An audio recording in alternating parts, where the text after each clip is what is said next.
Hello students, তোমাদের সবাইকে আমাদের চ্যানেলে ওয়েলকাম জানাই। আজকে ক্লাসে আমরা তোমাদের রায় মার্টিন প্রশ্নবিচিত্রা থেকে পরিবেশ বিজ্ঞানে যেটা 3 নম্বর স্কুল দেওয়া হয়েছে বালিবঙ্গ শিশু বালিকা বিদ্যালয়, এই স্কুলের আমরা প্রশ্নপত্রটি সলভ করে নেব। এর আগে আমরা মধ্যশিক্ষা পর্ষদ প্রদত্ত নমুনা প্রশ্নপত্র এবং 1 নম্বর 2 নম্বর স্কুলের সমাধান করে দিয়েছি। যারা আগের ক্লাসগুলো দেখোনি, প্লেলিস্ট অপশনে গিয়ে অবশ্যই আগের ক্লাসগুলি দেখে নিও।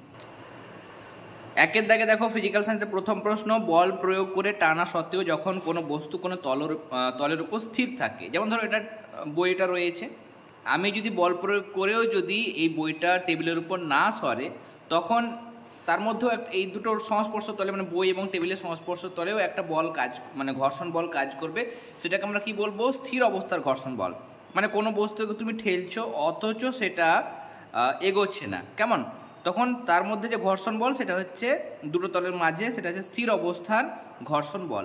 আর যখন কোনো বস্তু চলতে লাগে, ধরো সাইকেল চালাচ্ছ, টায়ারের সঙ্গে রাস্তার মানে যে ঘর্ষণ সেটা হচ্ছে গতিশীল অবস্থার ঘর্ষণ বল। ওকে, এরপরে সমতল দর্পণে গঠিত প্রতিবিম্ব সৎবিম্ব না অসৎ বিম্ব? এখানে অসৎ বিম্ব গঠিত হয়, তাহলে এটা অসৎ বিম্ব। উষ্ণতা বাড়ালে পদার্থের অণুর গতিশক্তির কি পরিবর্তন হয়? উষ্ণতা বাড়ালে গতিশক্তি বাড়ে। লিখবে এখানে গতিশক্তি বাড়ে। সবচেয়ে হালকা গ্যাস কোনটা? সবচেয়ে হালকা গ্যাস হচ্ছে হাইড্রোজেন। কেমন? হাইড্রোজেন। এরপরে পারক্ষ বন্ধন দেখা যায় এমন একটি যৌগের নাম, লিখবে হাইড্রোজেন পারক্সাইড। কেমন? Hydrogen peroxide. হাইড্রোজেন পারঅক্সাইড যেটা, সেটার সংকেত হচ্ছে H2O2। এরপরে কার্বনের কোন রূপভেদটি অধিশোষণ ধর্ম দেখায়? সেটা হচ্ছে চারকোল বা সক্রিয় চারকোল। আমি এখানে চারকোল কথাটা বসালাম। এরপরে নেক্সট শূন্যস্থান পূরণ। প্রথম প্রশ্ন, এখানে ননস্টিক বাসনপত্র তৈরিতে যে পলিমার ব্যবহার করা হয় সেটা হচ্ছে টেফলন। টেফলনের এখানে প্রলেপ দেওয়া থাকে। সূর্যের আলোয় উপস্থিত ড্যাশ রশ্মি প্রধানত তাপের অনুভূতি সৃষ্টি করে, এটা হচ্ছে অবলোহিত বা ইনফ্রারেড। অবলোহিত বা ইনফ্রারেড। ক্ষারীয় পটাশিয়াম পাইরোক্লোরাইড দ্রবণ অক্সিজেন গ্যাস শোষণ করে কোন বর্ণ ধারণ করে? এখানে দেখো বইয়ের 118 পাতায় দেওয়া হয়েছে, সেটা হচ্ছে বাদামি। কেমন? অ্যামোনিয়াযুক্ত কিউপ্রাস ক্লোরাইড বলে নীল বর্ণ হবে, আর ক্ষারীয় পটাশিয়াম পাইরোক্লোরাইড দ্রবণ যদি অক্সিজেন গ্যাস শোষণ করে তাহলে বাদামি বর্ণ ধারণ করে। তাহলে এখানে তোমরা এই শূন্যস্থানের মধ্যে বসাবে যেটা, সেটা হচ্ছে বাদামি। মিথেন যৌগে যেটা কেন্দ্রীয় পরমাণু সেটা হচ্ছে কার্বন। কেমন? কার্বন হচ্ছে কেন্দ্রীয় পরমাণু, মানে মাঝখানে কার্বন থাকে, চারদিকে থাকে আমার চারটে হাইড্রোজেন থাকে। এরপরে অভ্যন্তরীণ পূর্ণ প্রতিফলন দেখা যায় এরকম একটা প্রাকৃতিক ঘটনা, সেটা হচ্ছে মরীচিকা সৃষ্টি। তাহলে এখানে তোমরা মরীচিকা লিখবে। একক আয়তনে বস্তুর ভরকে ওই বস্তুর কি বলে? ঘনত্ব বলে। তাহলে এখানে তোমরা বসাবে যেটা, সেটা হচ্ছে ঘনত্ব। কেমন? তার কারণ ঘনত্ব ডেনসিটি মানে হচ্ছে মাস বাই ভলিউম, ভর বাই আয়তন, সেটা হচ্ছে ঘনত্ব। এরপরে 3-1, কোনো তরলের ভেতরে কোনো স্থানে তরলের চাপ কোন কোন বিষয়ের উপর নির্ভর করে? রায় মার্টিনের 18 পাতায় পাবে। দেখো 3টে বিষয়ের উপর নির্ভর করে: বিন্দুটির গভীরতা বা তরলের উপরিতল থেকে বিন্দুর দূরত্ব, 2 নম্বর তরলের ঘনত্ব, আর 3 নম্বর ওই স্থানের অভিকর্ষজ ত্বরণের মানের ওপর। 2 নম্বর প্রশ্ন, প্রতিবিম্ব সৃষ্টি হওয়ার দুটি মূল কারণ। রায় মার্টিনের 101 পাতা। প্রতিবিম্ব সৃষ্টির দুটো কারণ, একটা হচ্ছে প্রতিফলন, 2 নম্বর হচ্ছে প্রতিসরণ। 3 নম্বর প্রশ্ন, ডাল্টনের পরমাণুবাদে দুটি স্বীকার্য উল্লেখ করো। তোমাদের টেক্সট বুকের মধ্যে 72 পাতায় আছে। প্রথম স্বীকার্য লিখবে যে মৌলের ক্ষুদ্রতম অবিভাজ্য কণা হলো পরমাণু, যা সৃষ্টিও করা যায় না বা ধ্বংসও করা যায় না। 2 নম্বর, একই মৌলের পরমাণুর ভর ও রাসায়নিক ধর্মে একই রকমের হয়। দুটো বলেছে, দুটো লিখবে। এরপরে 4 নম্বর প্রশ্ন, কার্বোজেন কি? এর একটি ব্যবহার লেখো। লিখবে 5% কার্বন ডাইঅক্সাইড মিশ্রিত অক্সিজেনকে বলা হয় কার্বোজেন। এটি সাধারণত নিউমোনিয়া আক্রান্ত রোগী, মরণাপন্ন রোগীর কৃত্রিম শ্বাসকার্য চালানোর কাজে ব্যবহার করা হয়। পরের প্রশ্ন, দুটি ধাতুর নাম করো যারা অক্সিজেনের সঙ্গে বিক্রিয়ায় উভধর্মী অক্সাইড গঠন করে। একটা হচ্ছে অ্যালুমিনিয়াম মানে Al, আর জিঙ্ক মানে হচ্ছে Zn। ম্যাগনেসিয়াম ঘটিত আগুন কার্বন ডাইঅক্সাইড দ্বারা নেভানো যায় না কেন? এটা টেক্সটের মধ্যে 141 পাতা এখান থেকেও লিখতে পারবে, লিখবে যে ম্যাগনেসিয়াম ঘটিত আগুন কার্বন ডাইঅক্সাইড দ্বারা নেভানো যায় না, তার কারণ কার্বন ডাইঅক্সাইডের সঙ্গে জ্বলন্ত ম্যাগনেসিয়াম বিক্রিয়া করতে পারে, আর তার ফলে সাদা রঙের ম্যাগনেসিয়াম অক্সাইডের গুঁড়ো এবং কালো কার্বন উৎপন্ন হবে। 2mg প্লাস CO2 উৎপন্ন হবে 2mgO প্লাস C। চাইলে তোমরা রায়মার্টিনের এই আনসারটাও লিখতে পারো, একই জিনিস দেওয়া হয়েছে, এখানে বিক্রিয়াটা নেই, ব্যাখ্যাটা খুব সুন্দর করে দেওয়া হয়েছে। এরপরে 4 দাগের প্রশ্নগুলো সলভ করে নেব। প্রথম প্রশ্ন, একটি সহজ পরীক্ষার মাধ্যমে প্রমাণ করো কোনো বিন্দুতে তরলের চাপ তরলের উপরিতল থেকে ওই বিন্দুর দূরত্বের উপর নির্ভরশীল। রায়মার্টিনের 19 পাতায় দেখো একটা পরীক্ষা দেওয়া হয়েছে, এই পরীক্ষাটা তোমাদের লিখতে হবে উপকরণ থেকে শুরু করে এতটা পর্যন্ত। এখানে নিচে ছিদ্র করা হয়েছে, জল দিয়ে ভর্তি করা হয়েছে, অথচ দেখা যাচ্ছে এখানে দেখো জলের পরিমাণ বেশি, এখানে জলের পরিমাণটা কম, অথচ এখানে জলের পরিমাণ বেশি হওয়া সত্ত্বেও কাছে পড়ছে, এটা দূরে পড়ছে। তার কারণ এই গর্ত বা ফুটো থেকে একদম উপরের তলে যে উচ্চতা সেটা কম, আর এখানে উচ্চতাটা মানে জলের গভীরতা বা উচ্চতা আরও বেশি। যেখানে জলের উচ্চতা বা গভীরতা বেশি হবে সেখানে জলের চাপ বেশি হবে, তাহলে ছিদ্র থেকে উপরতলের উচ্চতার উপর কিন্তু জলের চাপ নির্ভর করে। সেই উচ্চতা বা গভীরতা বেশি হলে জলের চাপ বেশি হবে, কম হলে এখানে চাপটা কিন্তু কম হবে। ওকে, এরপরে 2 নম্বর প্রশ্ন, আলোকরশ্মির গতিপথের চিহ্নিত চিত্র অঙ্কন করো যখন আলোকরশ্মি ঘন থেকে লঘুতর মাধ্যমে প্রবেশ করে আর ঘনতর থেকে, আচ্ছা প্রথমটা দেখে নিই। টেক্সট বইয়ের 50 পাতায় দেওয়া হয়েছে যখন ঘন থেকে লঘুতে যাবে তখন অভিলম্ব থেকে, দেখো এরকমভাবে যাওয়ার কথা কিন্তু দূরে সরে গেছে, অভিলম্ব থেকে দূরে সরে গেছে, এটা হচ্ছে ঘন থেকে লঘু। আর এটা হচ্ছে লঘু থেকে ঘন, মানে উপরেরটা হচ্ছে লঘু মাধ্যম, এটা হচ্ছে ঘন মাধ্যম। লঘু থেকে ঘনতে গেলে অভিলম্বর দিকে সরে আসে, কেমন? আর আপতন কোণের মান যদি দুটির সংকট কোণে থেকে বেশি হয়, আপতন কোণের মান যদি সংকট কোণে থেকে বেশি হয় তাহলে সেখানে এই ঘটনাটা ঘটবে। চিত্র 2, মানে আলোকরশ্মি আবার আগের মাধ্যমে ফিরে আসবে, অভ্যন্তরীণ পূর্ণ প্রতিফলন ঘটবে। তাহলে এই 3টে ছবি তোমাদের আঁকতে হবে। পরের প্রশ্ন, চিহ্নিত চিত্রের সাহায্যে দেখাও কিভাবে দুটি হাইড্রোজেন পরমাণু জুড়ে একটি হাইড্রোজেন অণু তৈরি হয়। এই যে এখানে দেওয়া হয়েছে, হাইড্রোজেনের ক্ষেত্রে হাইড্রোজেনের পরমাণুর মধ্যে দেখা যায় নিউক্লিয়াসের মধ্যে একটা প্রোটন থাকে, আর সেই নিউক্লিয়াসকে ঘিরে প্রথম কক্ষপথে একটা ইলেকট্রন ঘোরে। এরকম দুটো হাইড্রোজেন পরমাণু যখন কাছাকাছি আসে তখন তাদের ইলেকট্রন দুটি মাঝে মাঝে জায়গায় আসবে, ইলেকট্রন জোড় গঠিত হবে, দুটো ইলেকট্রন মিলে একটা ইলেকট্রন জোড় মানে একটা এক বন্ধনের মাধ্যমে হাইড্রোজেন গঠিত হবে। এই জিনিসটা করতে হবে এবং ছবিটাও অঙ্কন করে দেখাতে হবে, কেমন? এটা রায়মার্টিনের 186, রায়মার্টিনের 186।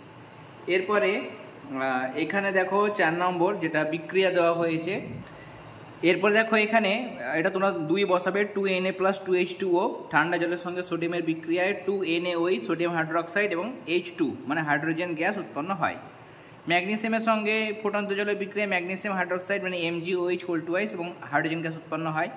এখানে 3Fe প্লাস 4H2O, এখানে 3 বসাবে, এখানে 4 বসাবে, তৈরি হচ্ছে Fe3O4 ফেরোসফেরিক অক্সাইড প্লাস 4H2। এরপরে 5 নম্বর প্রশ্ন, জীবাশ্ম জ্বালানির দহনে পরিবেশের ওপর কী কী ক্ষতিকর প্রভাব পড়ে তা উল্লেখ করো। 136 পাতায় দেওয়া হয়েছে কী কী ক্ষতিকারক প্রভাব পড়ে, 4টে পয়েন্ট দেওয়া হয়েছে, এগুলো তোমরা সংক্ষেপে লিখবে। ওকে, আর শেষ প্রশ্ন এখানে ভৌত বিজ্ঞানের মধ্যে স্বচ্ছ চুনজলের মধ্য দিয়ে প্রথমে অল্প পরে অতিরিক্ত কার্বন ডাইঅক্সাইড গ্যাস চালনা করলে কী ঘটবে সমীকরণ সহ লিখো। এটা ভীষণ ইম্পর্ট্যান্ট তোমাদের ফাইনাল টার্মের পরীক্ষার জন্য। মনে রাখবে যখন প্রথমে আমরা অল্প মানে পরিষ্কার চুন জল নিয়ে তার মধ্যে দিয়ে কার্বন ডাইঅক্সাইড গ্যাসকে যখন চালনা করব তখন সেই মানে পরিষ্কার চুন জল বা স্বচ্ছ চুন জল সেটা ঘোলা হয়ে যায়। তার কারণ এখানে ক্যালসিয়াম কার্বনেট এবং জল উৎপন্ন হয়। ক্যালসিয়াম কার্বনেট যেহেতু জলে অদ্রাব্য, গোলে না, তার জন্য ওই পরিষ্কার চুন জল মানে স্বচ্ছ চুন জলটা ঘোলা হয়ে যায়। পরে যখন অতিরিক্ত পরিমাণে কার্বন ডাইঅক্সাইড বেশিক্ষণ ধরে চালানো হয় তখন এই ঘোলা চুন জলটা আবার স্বচ্ছ হয়ে যায়। কেন? তার কারণ ক্যালসিয়াম কার্বনেট তার সঙ্গে বিক্রিয়া করে কার্বন ডাইঅক্সাইড এবং জল উৎপন্ন হয় ক্যালসিয়াম বাইকার্বনেট, এটা জলে দ্রাব্য, জলে গুলে যায়, তার জন্য আবার সেই দ্রবণটা স্বচ্ছ হয়ে যায়। এরপরে লাইফ সায়েন্সের পার্টটা আমরা সলভ করে নেব। প্রথম প্রশ্ন এখানে দেখো, লাইফ সায়েন্সের মধ্যে প্রদত্ত কোন অঙ্গাণুটি পর্দাবিহীন, এটা হবে সেন্ট্রোজোম। আর নিচের কোন হরমোনটি থাইরয়েড গ্রন্থি থেকে নিঃসৃত হয় না, সেটা হচ্ছে ক্যালসিটোনিন। নেক্সট, প্রদত্ত কোনটি প্রোটোজোয়া ঘটিত নয়, এটা হচ্ছে ডেঙ্গি। এরপরে কারকিউমিন যৌগটি যে মশলা থেকে পাওয়া যায় সেটা হচ্ছে হলুদ, হলুদে কারকিউমিন পাওয়া যায়। নালীপথ বা টিউবফিট, এর মাধ্যমে তারা মাছ বা স্টারফিশ চলাচল করে, পশ্চিমবঙ্গে যেটা রাজ্য পশু সেটা হচ্ছে বাঘরোল বা মেছো বেড়াল। এরপরে স্যান বুশম্যানদের যেটা বাসস্থান সেটা হচ্ছে কালাহারি মরুভূমি। শূন্যস্থান পূরণ। প্রথম প্রশ্ন, ব্যথা কমানোর ওষুধ সেটা হচ্ছে ডাইক্লোফেনাক। কেমন? ডাইক্লোফেনাক, যা শকুনের বৃক্ককে নষ্ট করে দেয়। মানে কোনো গবাদি পশুর ব্যথাতে যখন এই ইঞ্জেকশনটা দেওয়া হয় ডাইক্লোফেনাক, তখন সেটা হাড়ে থেকে যায়। সেই পশুর মৃত্যুর পর ওই মরা পশুর মাংস যখন শকুন খায় তখন তাদেরও ক্ষতি কিন্তু হয়। দারচিনি হলো উদ্ভিদের কোন অংশ? এটা হচ্ছে ছাল। এরপর ড্যাশ হরমোন বয়ঃসন্ধিকালে ছেলেদের দৈহিক পরিবর্তন ঘটায়, সেটা হচ্ছে টেস্টোস্টেরন। কেমন? মেয়েদের ক্ষেত্রে ইস্ট্রোজেন, প্রোজেস্টেরন, ছেলেদের ক্ষেত্রে টেস্টোস্টেরন। কেল্প হলো এক ধরনের সামুদ্রিক শ্যাওলা বা সামুদ্রিক শৈবাল। কেমন? শ্যাওলা লিখতে পারো বা শৈবাল লিখতে পারো। খাদ্য সঞ্চয়কারী যেটা প্লাস্টিড সেটা হচ্ছে লিউকোপ্লাস্টিড। 3 ধরনের প্লাস্টিড হয় তোমরা জানো, তাহলে এটা হচ্ছে লিউকোপ্লাস্টিড। কেমন? লিউকোপ্লাস্টিড। ড্যাশকে ক্যাঙ্গারু ইঁদুর বলে? জারবিল। এখানে বসাবে তোমরা জারবিল, সব তোমাদের টেক্সট বই দেখবে দেওয়া আছে জারবিল। ছত্রাকে দেহে অবস্থিত সুতোর মতো যেটা অংশ সেটাকে কি বলা হয়? সেটাকে বলা হয় হাইফি। ম্যাচিংয়ে দেখো মৌরি, এটা হচ্ছে বীজ। লবঙ্গ, এটা হচ্ছে মুকুল, সি। আদা, এটা হচ্ছে গ্রন্থিকাণ্ড, ডি। এবং পেঁয়াজ হচ্ছে এটা একটা কন্দ, এটা হচ্ছে এ। চারিদিকে প্রশ্নগুলো দেখব। প্রথম প্রশ্ন, ইনসিটু সংরক্ষণ বলতে কি বোঝায়? উদাহরণ দাও। দেখো, বিভিন্ন বিপন্ন উদ্ভিদ ও প্রাণীকে যখন তাদের প্রাকৃতিক পরিবেশে সাধারণ বাস্তুতন্ত্র বা মানুষের তৈরি বাস্তুতন্ত্রে যখন সংরক্ষণ করা হয়, তখন ওই জীবের স্বাভাবিক বাসস্থান বা মানুষের তৈরি বনকে সংরক্ষিত বন বলে ঘোষণা করা হয়। এরকমভাবে প্রাকৃতিক পরিবেশে যখন কোনো বিপন্ন উদ্ভিদ বা প্রাণীকে সংরক্ষণ করা হয় তখন সেই পদ্ধতিকে ইনসিটু সংরক্ষণ বলা হয়। কোথায় কোথায় করা হয়? অভয়ারণ্য, ন্যাশনাল পার্ক, বায়োস্ফিয়ার রিজার্ভ, ভূপ্রাকৃতিক দৃশ্য, এগুলোতে ইনসিটু সংরক্ষণ করা হয়। এটা টেক্সটের 266 পাতায় তোমরা পাবে। পরের প্রশ্ন, নয়নতারা থেকে প্রাপ্ত দুটি উপক্ষার লিখবে। Vincristine, vinblastine. এছাড়া রোবেসিন, এটাও লেখা যায়। কেমন? 3টে তোমরা দেখতে পাচ্ছ, তার মধ্যে যে কোনো দুটো লিখবে। এরপরে মেসোজোম কি, এর কাজ লেখো। ব্যাকটেরিয়া কোষের কোষপর্দা ভেতর দিকে ভাঁজ হয়ে আঙুলের মতো যে অঙ্গাণু সৃষ্টি করে তাকে মেসোজোম বলে। মেসোজোমে শ্বসন উৎসেচক থাকায় এটি ব্যাকটেরিয়া শ্বসনে সাহায্য করে।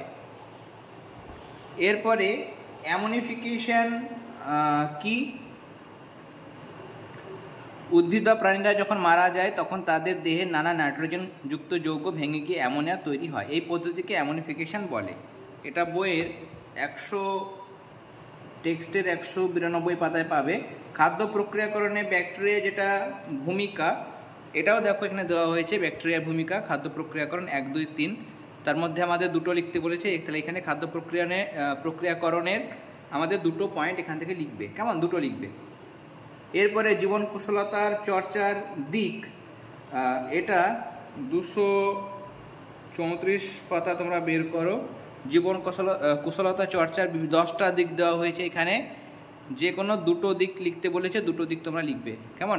10টার মধ্যে যে কোনো দুটো, হয়তো প্রথম দুটো লিখলে তোমরা। আর এটা ছিল 234 পাতা, 234 পাতা। আর একটা নালিকাবিহীন গ্রন্থি, এটা থাইরয়েড লিখতে পারো। কেমন? নালিকাবিহীন গ্রন্থি সেটা থাইরয়েড।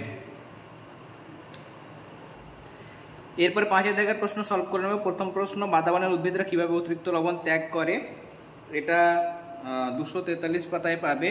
এই যে বাদাবানের উদ্ভিদরা আংশিকভাবে মূল বা পাতার লবণ গ্রন্থির সাহায্যে এই লবণ বের করে দেওয়ার চেষ্টা করে।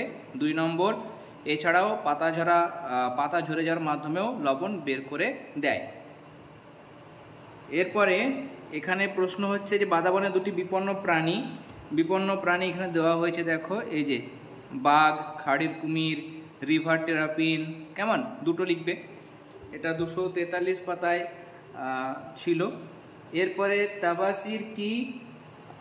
তাবাসিরের প্রশ্নটা তোমরা টেক্সট বই থেকে পেয়ে যাবে 273 পাতায়। এই যে ব্যাম্বুসা অরান্ডিনাসিয়া নামক বাঁশের পর্ব মধ্যে সিলিকন ডাইঅক্সাইড ও সিলিসিক অ্যাসিড সমৃদ্ধ তাবাসির নামক একটি গুরুত্বপূর্ণ ওষুধ প্রস্তুত হয়, যেটা হাঁপানি, সর্দি কাশি, নানা সংক্রামক ব্যাধির চিকিৎসায় ব্যবহার করা হয়। আর ভারী ধাতু শোধন করতে পারে এমন একটি জলজ উদ্ভিদ, এটা কচুরিপানা হবে উত্তর। কেমন? কচুরিপানা লিখবে। বেলের একটি ওষুধি গুণ, এগুলো বইয়ের মধ্যেই তোমরা পেয়ে যাবে।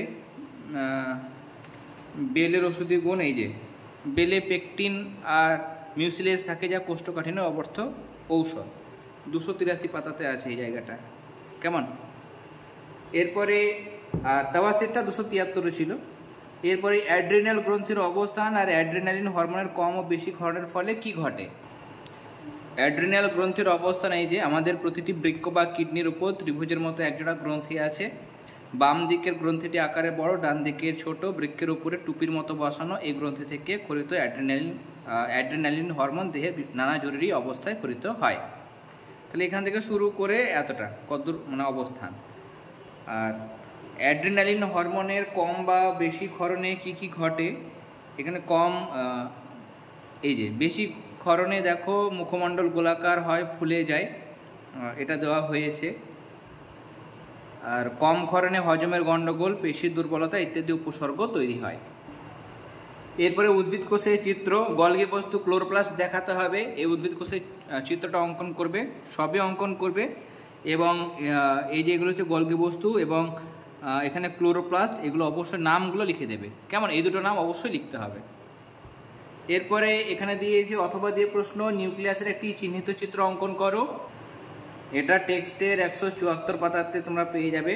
এই যে বইয়ের এখানে দেওয়া হয়েছে প্রত্যেকটা নাম, নিউক্লিয় পর্দা, ক্রোমাটিন জালিকা, নিউক্লিওলাস এবং ভেতরকার তরলটা হচ্ছে নিউক্লিওপ্লাজম। এগুলো অবশ্যই লিখতে হবে। এরপরে 5 নম্বর প্রশ্ন, মানুষের আবিষ্কৃত প্রথম অ্যান্টিবায়োটিকটির নাম লেখো। এটা আমরা টেক্সট থেকেই তোমাদের দেখাচ্ছি। প্রথম আবিষ্কৃত যেটা অ্যান্টিবায়োটিক সেটা হচ্ছে পেনিসিলিন। প্রথম আবিষ্কৃত হয়েছিল পেনিসিলিন। ওকে, এটা 193 পাতা। আর টিকাকরণ কাকে বলে? টিকাকরণ বা অনাক্রমকরণ, এই যে এখানে দেওয়া হয়েছে। এখান থেকে শুরু করে তোমাদের টিকাকরণ বা অনাক্রমকরণ এটা লিখতে হবে। এর সাথে প্রশ্ন আছে, বর্তমানে ব্যাকটেরিয়াকে কোন গোষ্ঠীর অন্তর্ভুক্ত করা হয়? মনেরা। কেমন? মনেরা গোষ্ঠীর অন্তর্ভুক্ত করা হয়। অথবা দিয়ে প্রশ্ন, অ্যান্টার্কটিকার পরিবেশ দূষণের জন্য মানুষ কিভাবে দায়ী? 263 পাতা তোমরা ওপেন করো। কেমন? এখানে অ্যান্টার্কটিকার পরিবেশ দূষণের জন্য কিভাবে দায়ী, এই যে এখানে দেওয়া হয়েছে। কেমন? এটা এই জায়গাটা তোমরা লিখবে। এর সাথে শেষ প্রশ্ন, অতি সংকটাপন্ন বিপন্ন প্রজাতি বলতে কি বোঝায়? এই যে সমস্ত প্রাণী, বিপন্ন প্রাণী বলেছে প্রজাতি, তাহলে লিখবে যে সমস্ত প্রজাতি নির্দিষ্ট নিকট ভবিষ্যতে, যে সমস্ত প্রজাতি নিকট ভবিষ্যতে যে কোনো সময়ে স্থায়ীভাবে হারিয়ে যেতে পারে তাদের অতি সংকটাপন্নভাবে বিপন্ন প্রজাতি বলে। তাহলে আমরা আজকে প্রশ্নবিচিত্রা থেকে 3 নম্বর স্কুলের সমস্ত প্রশ্নের আনসারগুলো দেখে নিলাম। আজকের ক্লাসটি ভালো লেগে থাকলে অবশ্যই ক্লাসটিতে লাইক দেবে। আর যারা এখনও পর্যন্ত চ্যানেলটি সাবস্ক্রাইব করনি অবশ্যই সাবস্ক্রাইব করে নিও। তোমরা অনেকেই সাবজেক্টিভ ক্লাস দেওয়ার জন্য রিকোয়েস্ট করেছিলে। এমনিতেই একটু বিশেষ সমস্যার মধ্যে রয়েছি, তার জন্য এখন এই মুহূর্তে বোর্ডের মধ্যে সাবজেক্টিভ ক্লাস দিতে পারছি না। তবে খুব শীঘ্রই আমি ক্লাসগুলো শুরু করব এবং তোমাদের যে চ্যাপ্টারগুলো আছে সেগুলো আমি কমপ্লিট করে দেব। ওকে, আজকের ক্লাসটি ভালো লেগে থাকলে অবশ্যই ক্লাসটিতে লাইক দেবে। আর যারা এখনও পর্যন্ত চ্যানেলটি সাবস্ক্রাইব করনি অবশ্যই সাবস্ক্রাইব করে নিও। তাহলে তোমরা সবাই খুব ভালো থেকো। All the very best.